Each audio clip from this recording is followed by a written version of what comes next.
Hey guys, it is Chris back here again with another episode of, well, I say another, it's actually a brand new game to the channel, which is Starcraft 2. I have played this game some, not very good at it, so we're just doing a quick match against some easy AI to show off our skills in the game. So we're starting in the southeast, and our opponent is starting in the northwest. So we're just opening up here. We play Terran. That's the people that I am most familiar with. I have played through... I haven't fully played through, but I played a good bit of the Terran campaign for this game. And I played the Terran campaign in the first game, the Protoss campaign in the first game, and the Zerg campaign in the second game. We got a little ways into the second Terran campaign of the first game, Starcraft Brood Wars. Both very fun games, both worth checking out. Starcraft 2 is a lot different than the first game, but I like its combat a little bit more. But as I played some of the Starcraft 1 campaigns in the conversion mod Total Recall, which I may show off at some point, but it's been shown a lot. So I just want to show off a little bit here about Starcraft because I'm not as good at RTS games. I have a very low APM, but got a pretty decent understanding of how the game works and what Terran units are good against what other units, so I'm not completely helpless against the AI. But I tend to play against the easy AI until I get up to the medium AI, and I'm probably about 50-50 at medium AI until I get into a bad mood and just play a couple of games to concede and get kicked back down to the easy AI. So we went into a pretty standard play line for the Terrans. You board up your settlement and slowly build out units from there. But I've tried a lot of different things. I have nowhere near enough skill to actually go for the type of strategies that you see in like actual StarCraft gameplay, but I've tried boarding up at your second expansion, so you have both expansions safe. Generally, I like going into the tank rush. Well, not a tank rush, but getting out the tanks early to have them stand guard on the opposite sides of either of those supply depots there as like a bombard for the ramp. So we're building our second command center. From this point, we're going to be a little bit slower. We won't actually be going for another expansion at this point. We'll be going to build up our military forces, and then we'll probably grab a third expansion. I doubt we'll need a fourth expansion, but sometimes you might need a fourth expansion if you want. If you're up against a challenging opponent. I don't really know StarCraft that well, so most of this commentary is from the perspective of a beginner. Generally, I'm pretty good at early game strats and early game combat. But when it gets into the late game, that's probably where I'm the weakest. I cannot maintain a good combat station. Like I'm not really that good at rushes either. It's more like at the mid game. Like if I can end it between 10 to 20 minutes, that's pretty decent for my skill level. But this game went nearly 20 minutes, but we did manage to end off before our opponent got too many buildings out. Like in this game, you want to keep building up your supply cap. You want to keep mining gas, and you want to keep mining minerals. Those are the three numbers that you're really interested in expanding upon. And I'm pretty good at keeping up our money values, which is our minerals and our gas. But I have had tendencies to be supply capped at times, which is really not something you want. I'm still at the stage where I also ignore upgrades mostly. There are a few I get. Like, I generally get at least the first tier of combat bonuses for the Marines, because Marines tend to be a little squishy. And I generally don't go down the starport route, so I'm generally lacking medevacs to actually heal up the troops. So the Marines in my Terran settlement tend to be of the Russian variety, where they just don't really get slaughtered, but they're kind of fodder for the war engine. I tried to set up a siege tank there on the bridge to help support the Marines, because I thought the Marines were going to get wiped and that the enemy would just come and attack us. So I set up a siege tank here to help cover that ramp, and then I put the Marines back in place. That's likely where we're going to go for our third expansion. It's a bit out there as far as reach goes, but it should be fine for us. We're getting up the armory. Our main base is a little bit overworked. I was trying to overproduce workers there and then send them down to the new base, but we only did that once and it got us to where we need to be. I also managed to get up the orbital command in our first expansion. Orbital command is good for seeing what your opponent is up to, and it's also really good for mules, which you can call down to get a lot of extra minerals when you're running into shortages. We don't do that in this game.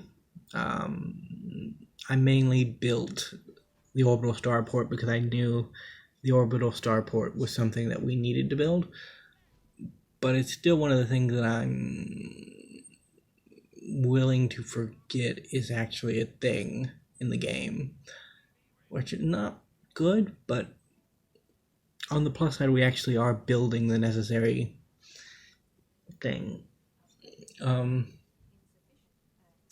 The other thing that is a command center upgrade that we didn't build in this particular game is the planetary defense. Orbital defense, I think that's what it's called, something along those lines. It basically just sits on top of your command center and acts as like a battery gun that'll attack anything that gets too close to the command center. Really good for defending against a lot of weaker units, because it can clear out things if you end up facing your opponent's stack with your stack, and then your stack almost wipes out your opponent, but your opponent still has 4 or 5 or 6 units left. An orbital defense can take them out before they actually manage to kill the command center, which is pretty pivotal for not losing expansions, because the command centers are one of the most expensive buildings that you're going to end up building in your Terran playthrough, so it's really bad if you lose one. Not to mention that the command centers are tied so heavily into your economy, because that's where the SCVs go to deposit minerals and gas. So if your command center gets destroyed, one of your expansions, your SCVs will start to wig out on you, and they'll go to take whatever supplies they had at the time to the nearest command center, which means either they'll run into a horde of enemies or they'll just start messing up your actual micro for your military units.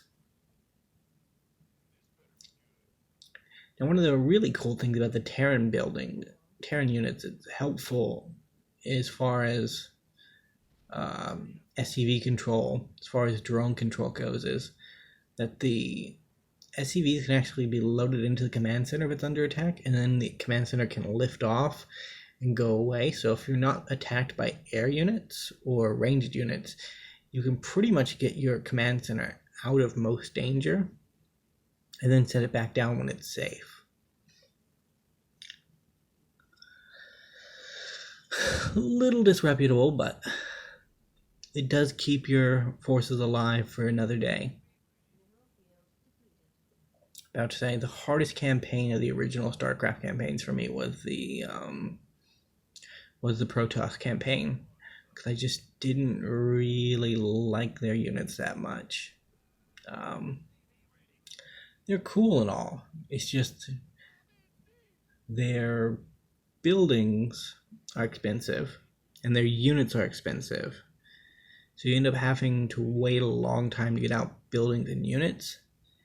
And it's because your buildings and units are so expensive, if you ended up messing up the build order in a mission and you ended up getting a significant amount of your forces wiped, or you lose a key building because you weren't prepared for a certain attack wave coming in, it just felt so bad. Like with Terran forces, our buildings are still somewhat expensive, but like if a Zerg force rushes us and snipes a supply depot or even a barracks, it can be replaced with relative ease. But replacing a Stargate and like some of their other advanced tier buildings is just so painful. Although, like when you get a Protoss horde together, like a large grouping of either like starships, I think in StarCraft 1, the main aircraft unit was like scouts.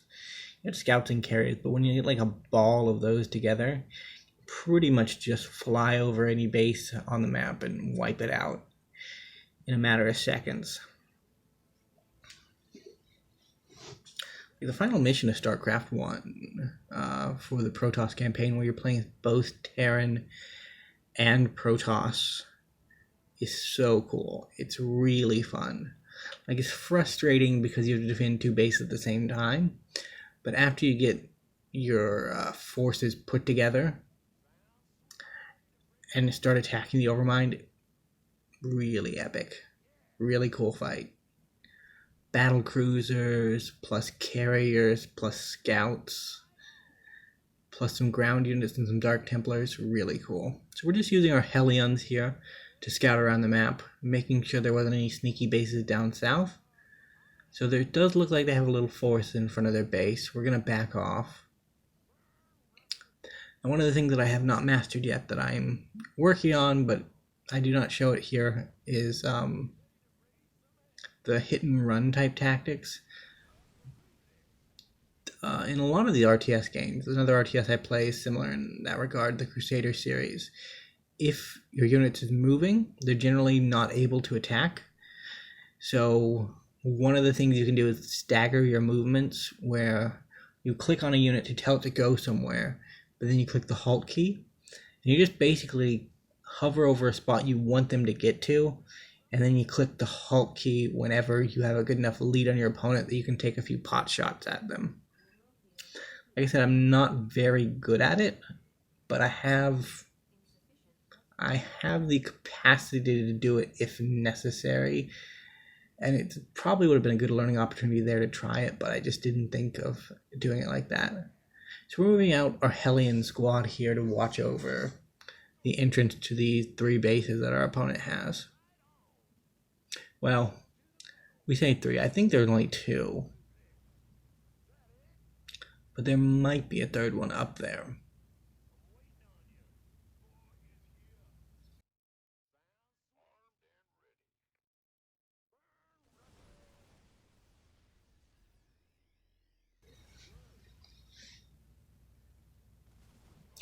And at this point, I try to ambush this little attack squad coming towards us.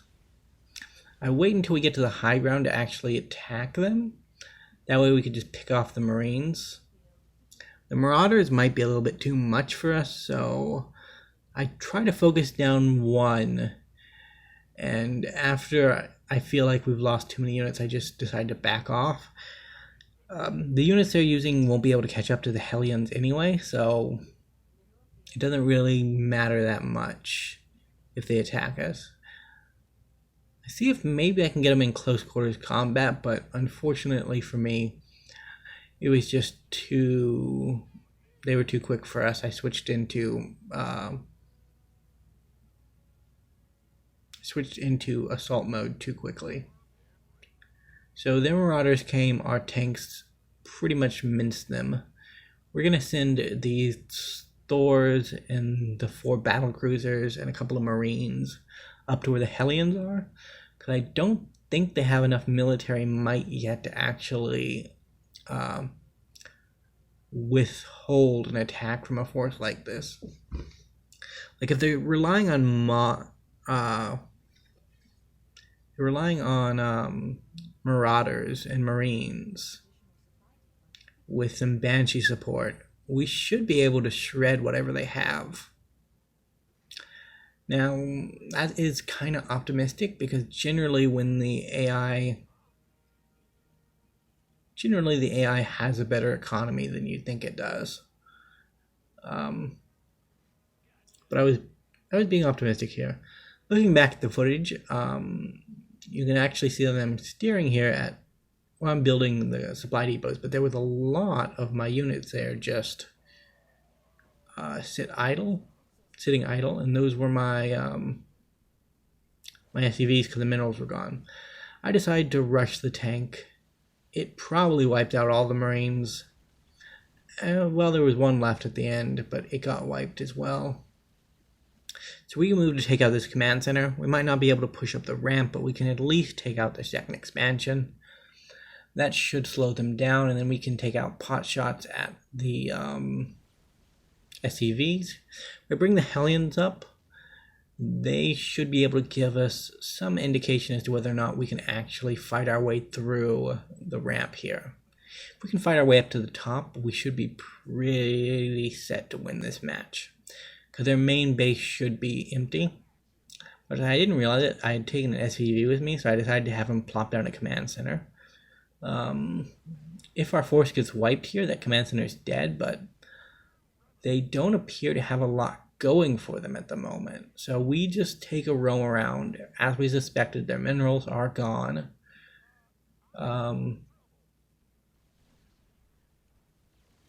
Their forces aren't the greatest, but they will wipe out our few Hellions. Our reinforcements from the home base came, so we're going to bring them in. Hopefully that'll come in enough time to actually take out... well, it wasn't enough time to save the Hellions.